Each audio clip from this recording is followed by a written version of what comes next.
Bom dia, bom dia, bom dia a todos. Vamos nós, mais uma segunda-feira. Senhores,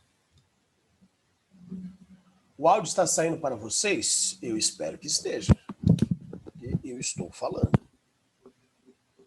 Né? Aí eu já não sei. Sim, está? Camacho diz que está. Parece-me que está tudo ok. Medina, arrumou aí? Deu certo? Agora está saindo? Sim? Ah, tá bom. Ó, semana passada nós terminamos a aula falando sobre a questão da polaridade, né? Polaridade das moléculas. Hoje nós vamos falar aqui sobre a questão das forças intermoleculares que estão diretamente relacionadas com isso, né? Então nós vimos que se você somar todos os vetores e isso for igual a zero, nós teremos... Cadê? Aqui. Se eu somar todos os vetores, né, que as ligações representam, e isso for igual a zero, a molécula é uma molécula apolar. Tá? Não tem nenhuma nuvem maior do que a outra ali como resultado, então a gente chama ela de apolar. Você ainda pode falar que uma molécula apolar é uma molécula que tem a soma vetorial igual a zero, ou um momento dipolar nulo. O que é momento dipolar? Dipolar são dois polos, positivo e negativo. Se esse momento dipolar é nulo, é porque esses polos não existem, ou seja, molécula apolar. Agora, se você fizer a soma dos vetores e você tiver um vetor resultante, significa dizer que essa molécula é uma molécula polar, ou seja, eu terei uma nuvem com mais elétrons do que outras da molécula, e isso vai gerar um polo positivo e um polo negativo. Tá? A soma vetorial aqui ela é diferente de zero. Por que ela é diferente de zero? Porque ela tem um vetor resultante e o momento dipolar, então, não nulo, ou seja, esses polos não são nulos, ou seja, esses polos existem. Né? Foi isso que nós vimos no final da aula de semana passada. Aqui na aula de hoje, nós começamos a falar sobre as forças intermoleculares. E o que são essas forças intermoleculares? São as forças de atração, né? São forças de atração que ocorrem entre as moléculas. Essas forças de atração, essas interações, elas são do tipo eletrostáticas. Então elas vão se basear na diferença entre as cargas, né? A força eletrostática vai se basear na diferença entre as cargas, positiva e negativa.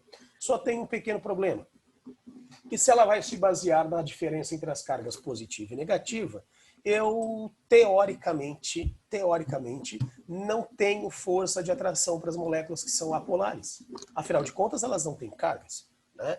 Mas nós vamos ver que isso não é verdade, que haverá uma força de atração entre elas, porque nós teremos a formação de polos, tá? De maneira forçada, mas nós teremos a formação de polos aí, inclusive nas moléculas apolares. Tá? Então, de novo, as forças intermoleculares são forças eletrostáticas, que vão se basear na diferença entre as cargas. Quanto maior a diferença entre o positivo e o negativo, maior é o poder de atração.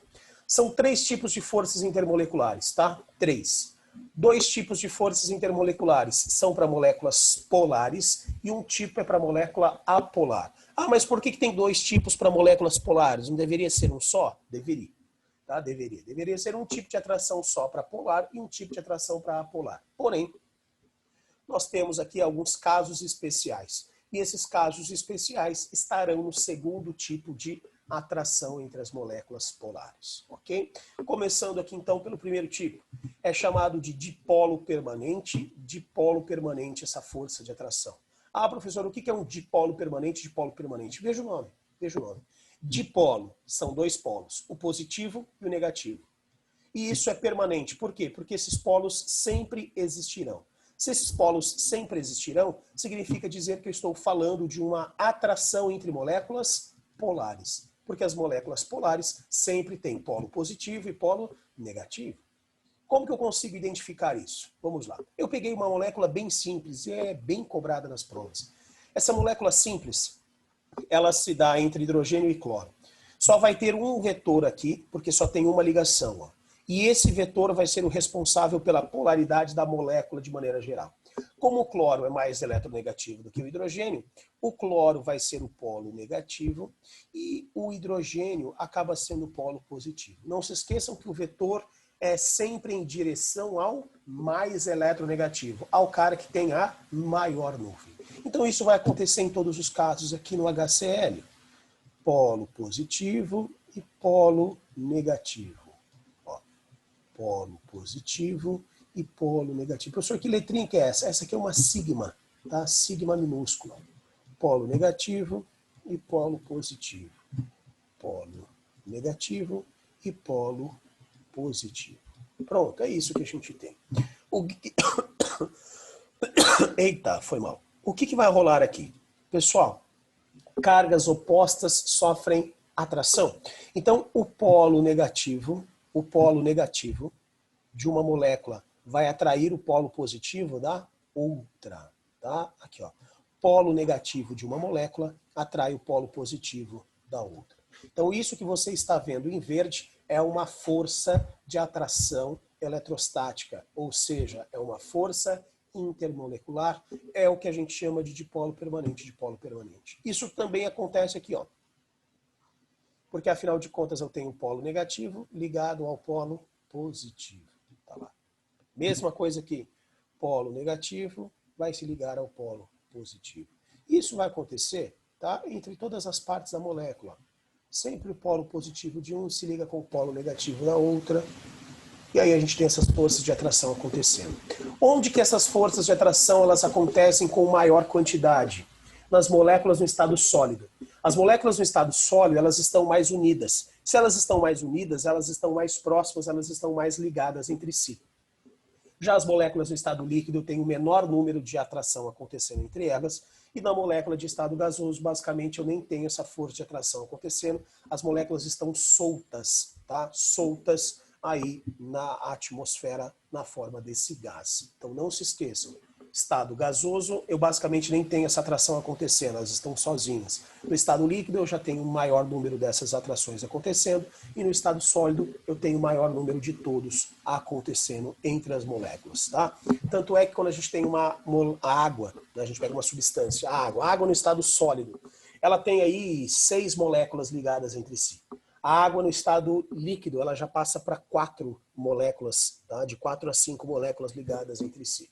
E no estado gasoso, eu tenho essas moléculas sozinhas. Tanto é que a força de atração eletrostática, ela vai estar relacionada diretamente com a temperatura de ebulição e temperatura de fusão de uma certa substância. Por quê?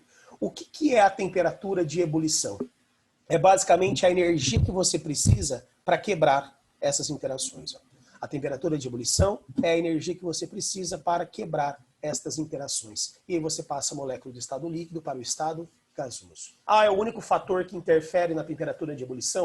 Não. Nós vamos ver que são 2. A massa molar da substância e a força de atração que ela sofre. Tá? Mas já saibam que quanto maior o poder de atração entre as moléculas, maior será a temperatura de ebulição dela, porque ela estará mais unida a outra molécula, ou estará unida de uma maneira mais intensa.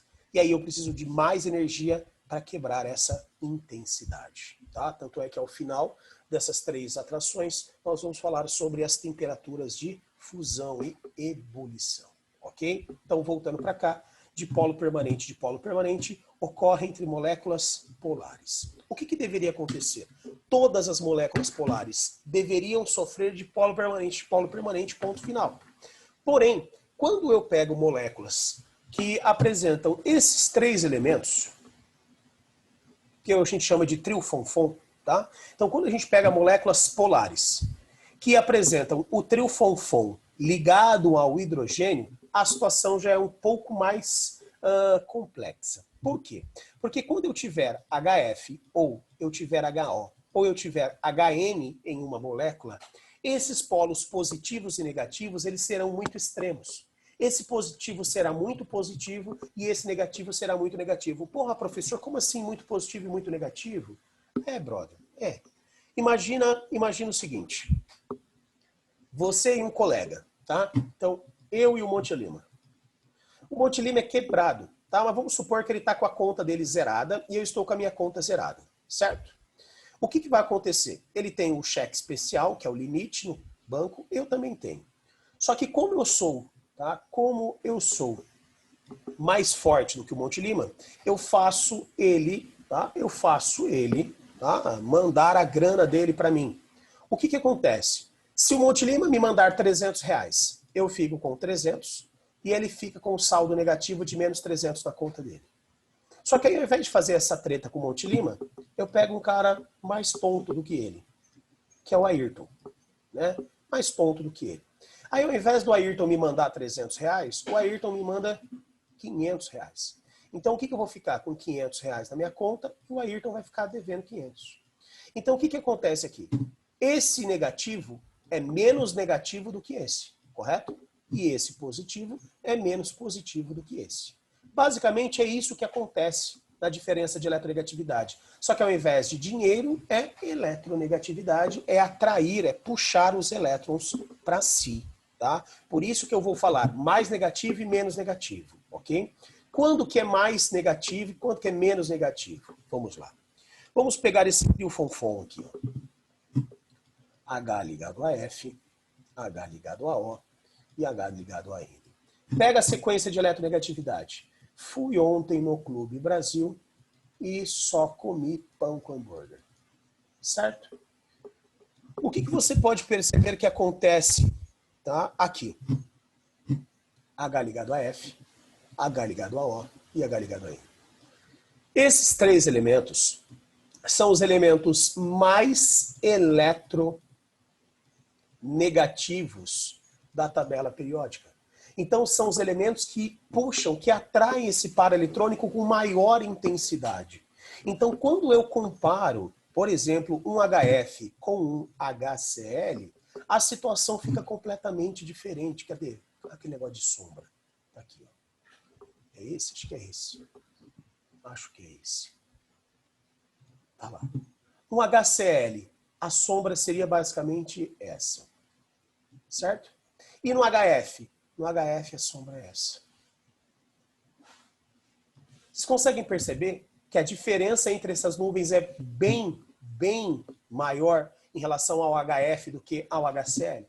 Então, esse polo negativo, ele é menos negativo do que esse. E esse polo positivo, ele é menos do que esse. Então, aqui eu vou ter a maior diferença. Ó. Aqui eu tenho a maior diferença entre as nuvens. Maior poder de atração com outra molécula.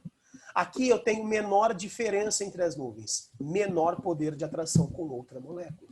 O que acontece? Como esses três elementos são os mais eletronegativos, essas três representações, basicamente, são iguais. Muda pouquinho do HF para o HO, do HO para o HN. Só que, de maneira geral, se eu comparar qualquer uma dessas três, essas nuvens serão muito mais desiguais do que essas outras nuvens. Por isso que nós temos um tipo de ligação especial acontecendo aqui. Tá? Um tipo de ligação especial acontecendo aqui.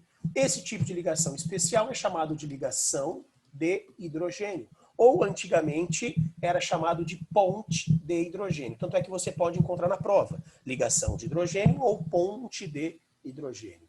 Quando que acontece essa ponte de hidrogênio ou essa ligação de hidrogênio? Ela vai acontecer quando eu tiver uma dessas 9 opções aqui. Como assim, professor? 9 opções? Calma. Se eu tiver uma molécula com HF e essa molécula se ligar a um F, ligação de hidrogênio. Molécula com HF se liga a uma outra molécula que tenha O, ponte de hidrogênio. HF que se liga a uma outra molécula que tenha N, ponte de hidrogênio. Então, qualquer uma dessas três opções, eu tenho a ponte de hidrogênio acontecendo. Porém, se eu pegar o HO e ligar a uma molécula que tenha F, ponte de hidrogênio. Se eu pegar o HO e ligar a uma molécula que tenha O, ponte de hidrogênio. Se eu pegar o HO e ligar a uma molécula que tenha N, ponte de hidrogênio. Assim como, tá? Assim como, se eu pegar uma molécula que tenha HN e ligar a uma molécula que tenha F, ponte de hidrogênio. Uma molécula que tenha HN ligada a uma molécula que tenha O, ponte de hidrogênio. Uma molécula que tenha HN ligada a uma molécula que tenha N, ponte de hidrogênio. Então eu tenho 9 opções para essa ponte de hidrogênio acontecer. Tá? É basicamente o HF-HO-HN ligado a F, O ou N. E aí eu vou ter a minha ligação ou a minha ponte de hidrogênio acontecendo. Qual é o caso mais comum disso acontecer? A água. A água é um dos exemplos mais cobrados. Por quê? Porque a água tem o HO. Veja bem, ó, HO, HO.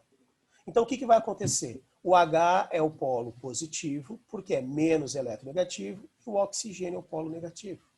Tá? Isso vai acontecer aqui para todos. Ó. Todas as moléculas de água são assim.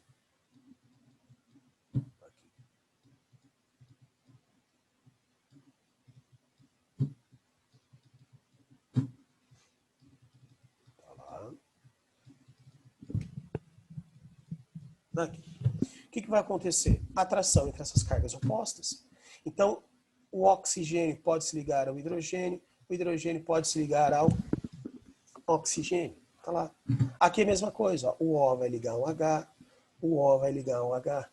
E aí eu vou ligando. Esse H pode estar conectado a um certo oxigênio, esse H pode estar conectado a um certo oxigênio. E é assim que nós vamos ligando as nossas moléculas de água. Tá? É assim que nós vamos ligando as nossas moléculas de água.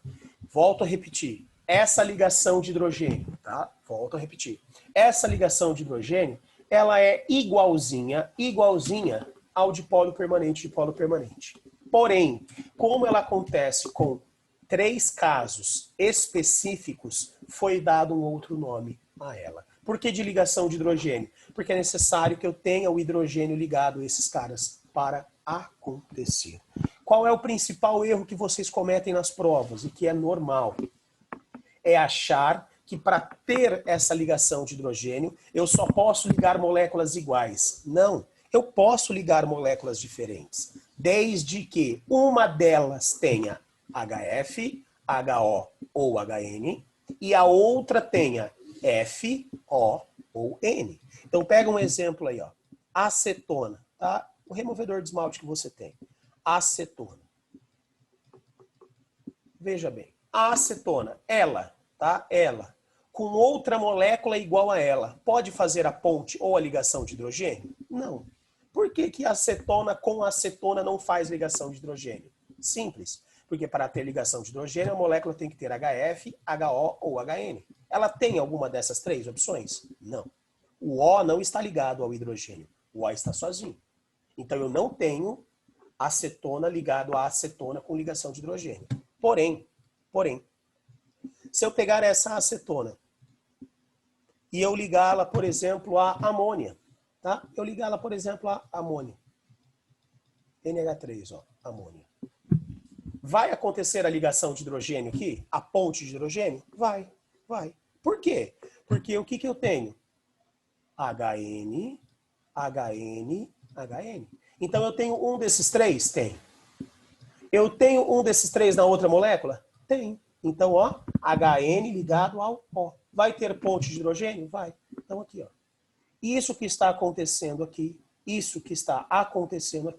é uma ligação ou uma ponte de hidrogênio. Por quê? Porque essa molécula é uma molécula polar que tem HN. Essa é uma molécula polar que tem oxigênio. Então significa dizer que isso é uma ligação ou uma ponte de hidrogênio. Tá? Precisa ser HN com N? Não, foi como eu citei. Pode ser HN ligado a qualquer um desses 3. Pode ser HO ligado a qualquer um desses 3. Ou HF ligado a qualquer um desses 3. Aqui. Então, isso é uma ligação ou uma ponte de hidrogênio? Sim, porque tem um dos 3, HF, HO, HN, ligado a um dos 3, FO ou N. Está aqui. Isso também é uma representação da ligação de hidrogênio. Tá bom? Certo? Só não se esqueçam, toda ligação de hidrogênio se comporta como um dipolo permanente. Porém, como acontece com casos especiais, ela recebeu um outro nome. Das 3 interações que nós teremos, qual é a mais forte de todas? A ligação ou ponte de hidrogênio. Como que isso vai influenciar a molécula? Temperatura de fusão e temperatura de ebulição. Vocês vão perceber que como essa atração ela é mais forte, tá? Por exemplo, essa aqui da água. Como essa atração é mais forte, eu preciso de muita energia para conseguir romper. Ou seja, As moléculas que fazem ligação de hidrogênio são moléculas que apresentam uma maior temperatura de ebulição. Beleza? Seguindo aí.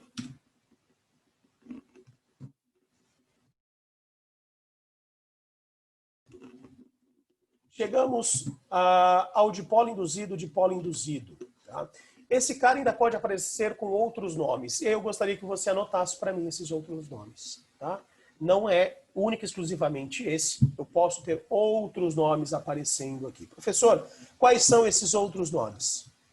Ele pode ser chamado de forças de Van der Waals. Forças de Van der Waals.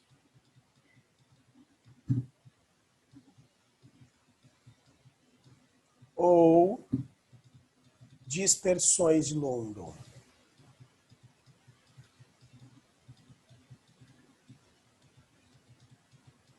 A grande verdade é que, apesar desses nomes aparecerem, não é o correto, tá? Mas as provas continuam cobrando isso. Porque quando a gente fala de forças de Van der Waals, nós estamos falando de todas as atrações. Porque foi o holandês Van der Waals que fez o estudo dessas interações, tá? Então, forças de Van der Waals deveriam ser todas as forças de atração. Todas. Não só essa. Porém, foi dado esse nome exclusivamente a essa como homenagem a ele. Tá? Mas saibam que Van der Waals fez todos esses estudos. Além disso, London também ajudou e fez os seus estudos em relação às moléculas apolares. Só pegar uma água rapidão.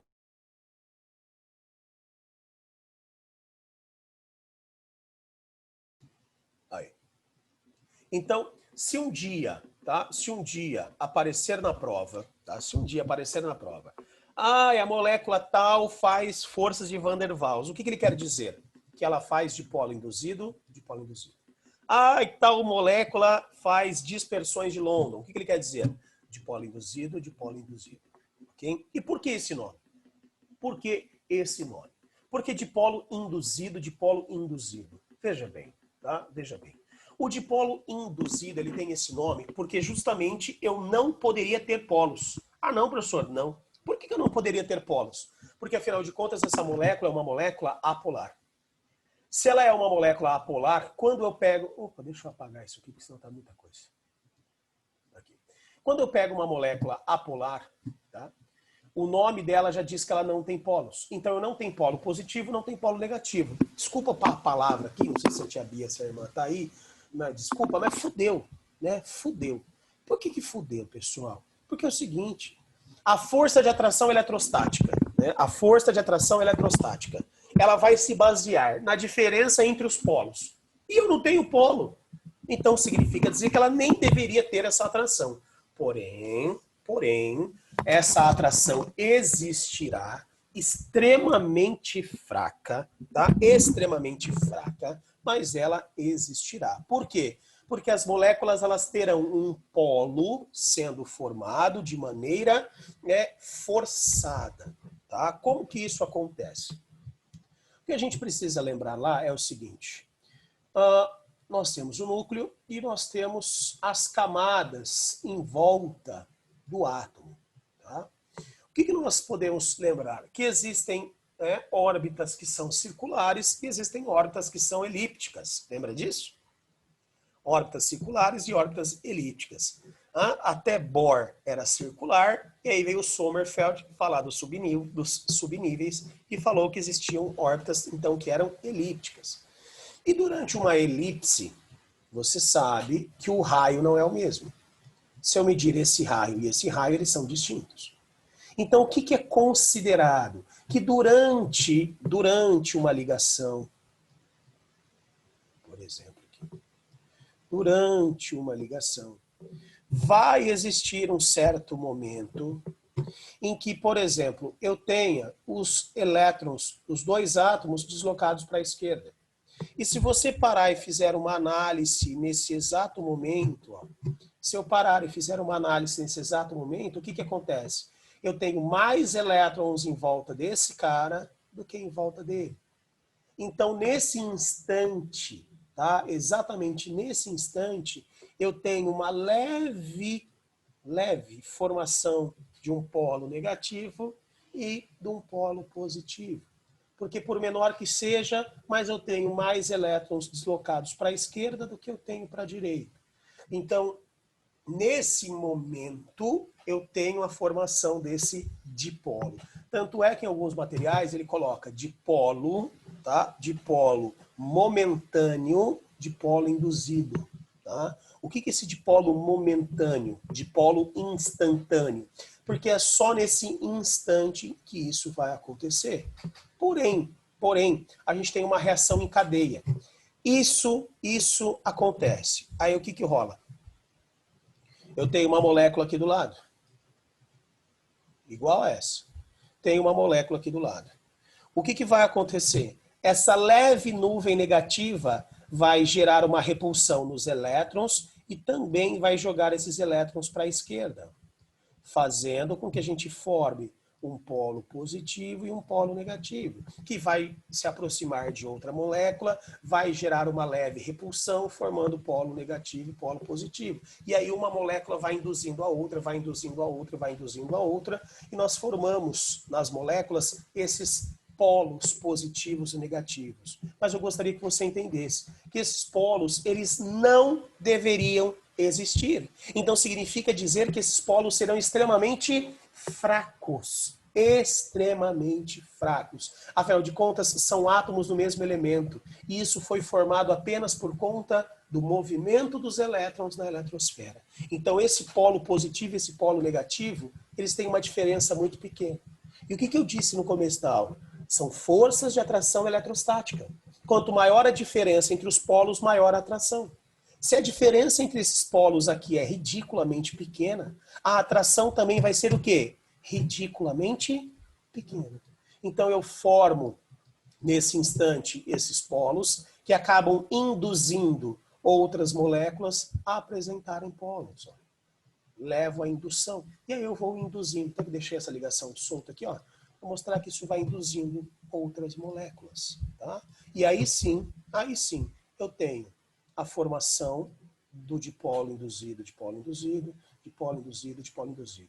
Lembra que eu falei que na água a temperatura de ebulição era muito grande? Por que eu falei que na água a temperatura de ebulição é muito grande? Porque eu tenho que gastar muita energia para quebrar essa atração, porque era uma atração muito forte. Por sua vez, essa atração aqui ela é muito fraca. Como ela é muito fraca, com pouca energia eu consigo quebrá-la. O que você pode perceber? Oxigênio, apolar, gasoso. Hidrogênio, apolar, gasoso. Metano, apolar, gasoso. Então nós vamos ter várias moléculas apolares sendo gasosas, porque elas terão baixas temperaturas de fusão e ebulição por conta dessa atração muito fraca. É claro que existe um segundo fator, que eu já citei aqui, que é a massa molar. Então, por exemplo, quando você pega a gasolina, C8H18, ela não vai ser gasosa, mas mesmo assim ela vai ter baixa temperatura de fusão e ebulição se comparada com a água. Por quê? Porque a massa molar dessa gasolina é muito grande. Tá? Massa molar da gasolina é muito grande, muito grande. A massa molar da gasolina passa de 110 gramas. Tá? Passa de 110 gramas por mol. Passa, é maior que isso aqui. Deixa eu fazer a conta. 12 vezes 8, 96. 96 com 8, 104, com mais 10, 114. Então, 114. Tá? 114. Massa molar da água, por exemplo. Massa molar da água, 18 gramas por mol. Olha a diferença, cara. É quase que 15%, digamos assim. Tá? 15%. Só que essa temperatura de ebulição é muito mais alta do que essa. Por quê? Por conta da atração da água ser muito mais intensa do que a atração da gasolina, que é uma molécula apolar que faz dipolo induzido, dipolo induzido. Deixa eu ver aqui. Professor, por que tem repulsão entre as moléculas? Você tem ainda uma força de repulsão entre as moléculas, porque elas terão as nuvens negativas. Cadê? Deixa eu pegar aqui. Deixa eu fechar isso aqui, fechar isso aqui. Só um pouquinho. Por conta disso. Isso é uma nuvem negativa, isso é uma nuvem negativa. Isso é uma nuvem negativa, isso é uma nuvem negativa. Então eu não consigo grudá-las demais, Natália, porque automaticamente, como as duas nuvens, tá, são nuvens de elétrons, ok? Automaticamente essas nuvens vão sofrer uma repulsão se eu grudá-las aqui. Então é por isso que eu tenho poder de atração, mas eu não consigo grudar uma molécula na outra. Porque afinal de contas, isso é nuvem eletrônica, isso é nuvem eletrônica e vai levar a uma certa repulsão. Ok? É por esse motivo que você não consegue grudá-las. Tá? Pessoal, preciso finalizar porque eu já estou roubando o tempo de vocês. Eu paro aqui, volto na próxima aula falando ainda sobre a diferença dessas forças e aí a gente vai aplicar isso, tá? Na solubilidade e também na temperatura de fusão e ebulição, tá? Até daqui a pouco, meus queridos. Ah, não saio não, não saio, não saio, não saio não, não saio. Eu preciso coisar a tela. Aí, agora sim, tá? Agora sim. Até daqui a pouco.